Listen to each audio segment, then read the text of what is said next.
Hello friend, this is Kunal. Welcome to my channel fruitful learning. आज हम एक और न्यू स्टोरी को रीड करने जा रहे हैं। आई होप आपको पसंद आएगी।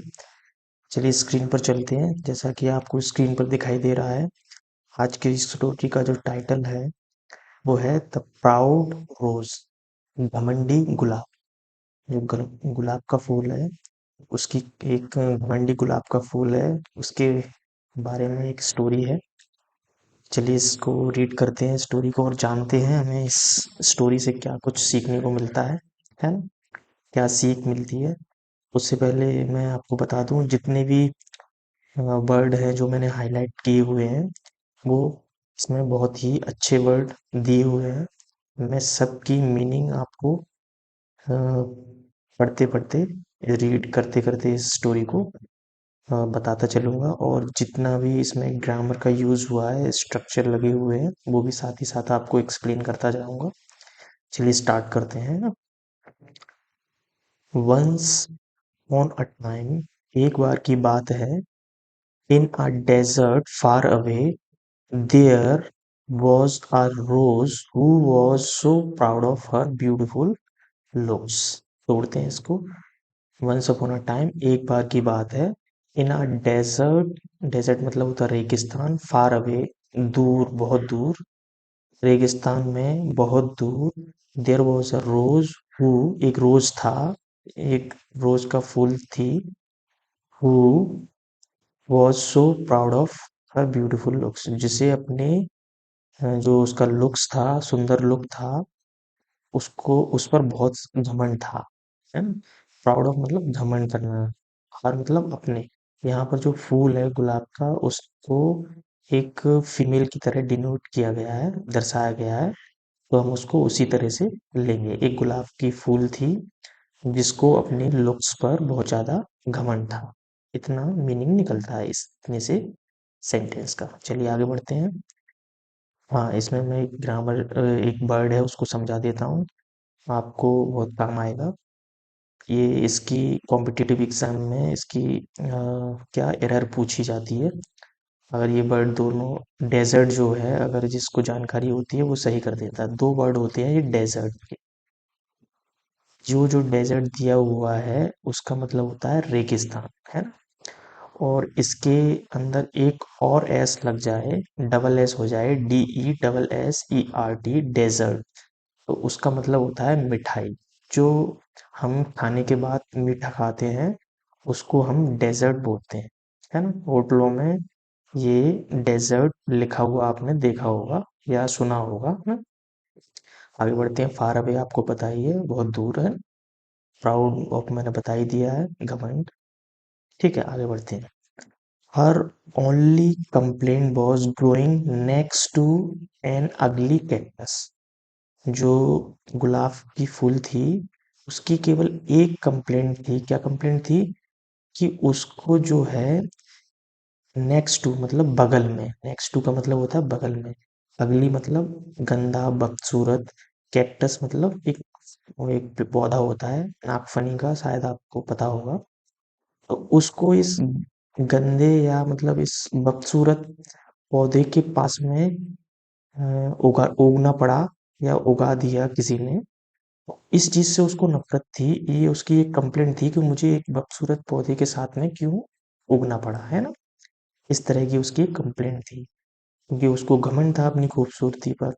तो उसको लगा कि मेरे को लगता था हमेशा कि उसको एक बदसूरत पौधे के साथ में क्यों उगना पड़ा। आगे बढ़ते हैं।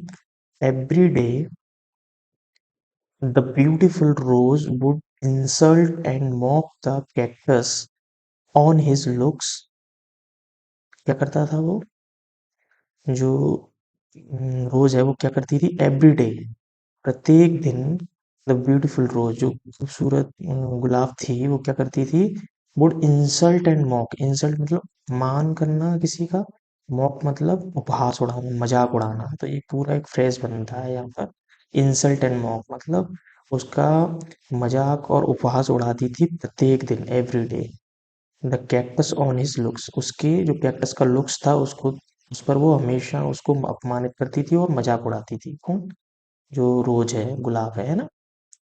आगे बढ़ते हैं।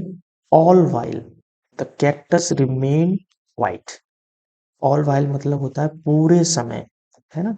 ऑल वाइल मीन्स पूरे समय, रिमेन मतलब होता है बने रहना, ठीक है। तो वो बना रहता था, ये पास्ट में ईडी लगा हुआ है। क्वाइट मतलब शांत। वो जो कैक्टस का पौधा था वो उसकी जो ग्रोज है उसकी रोज उसकी अपमान करती थी, इंसल्ट करती थी, उसका उपहास उड़ाती थी, फिर भी वो क्या करता था, ऑल डे पूरे समय, ऑल वाइल क्या करता था, रिमेन क्वाइट शांत रहा। वो पूरे समय शांत रहा। कौन? ये जो कैक्टस का पौधा है। आगे बढ़ते हैं।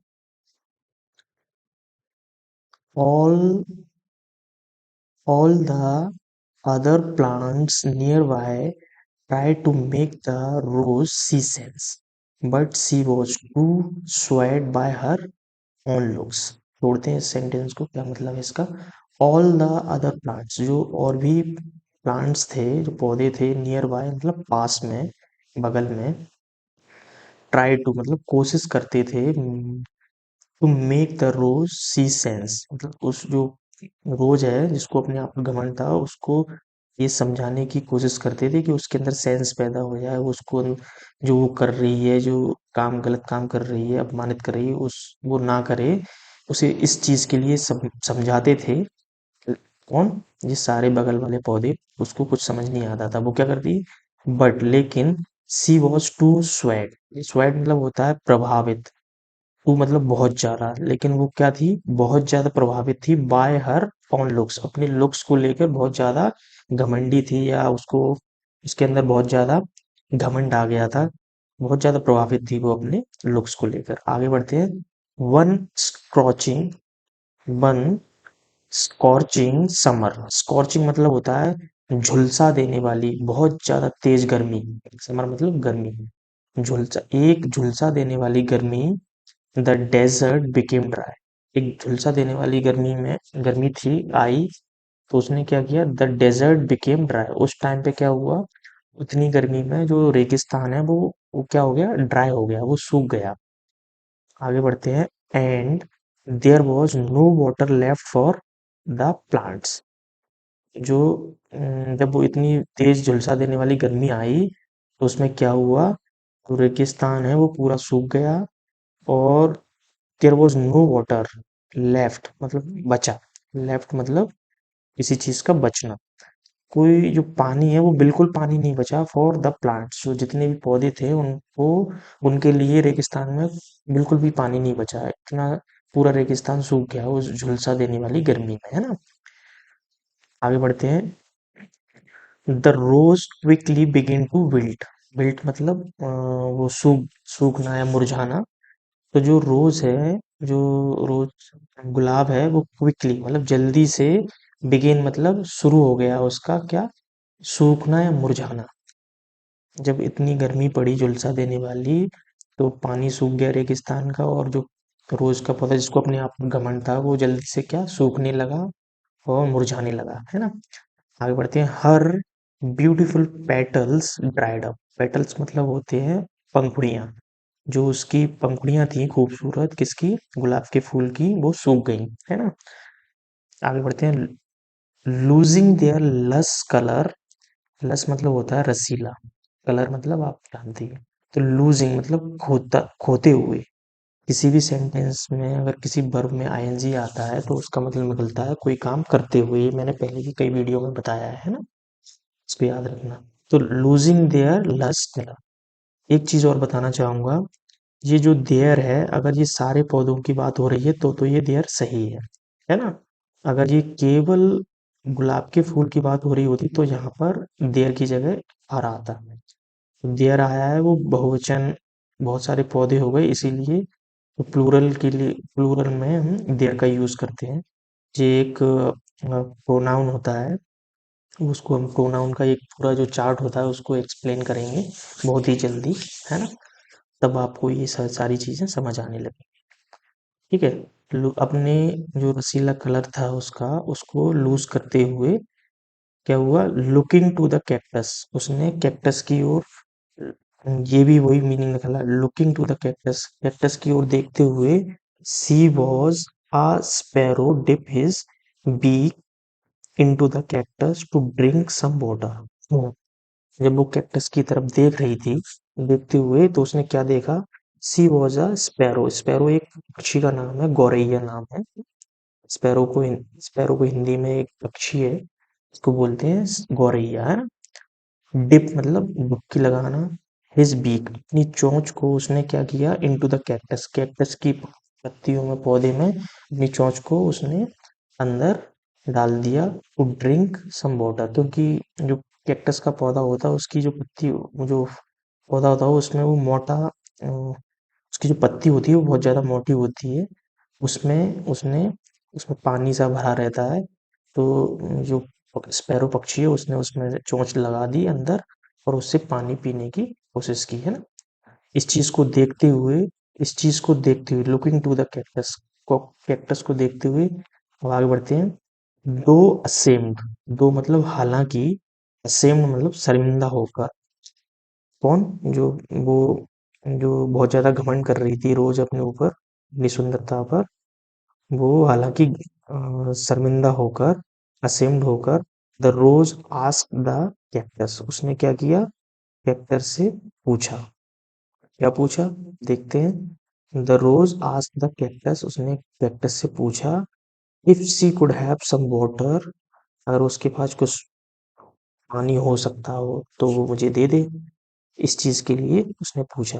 यहाँ पर जो कुड हैव की ग्रामर लगी हुई है, इसका मतलब समझा देता हूँ।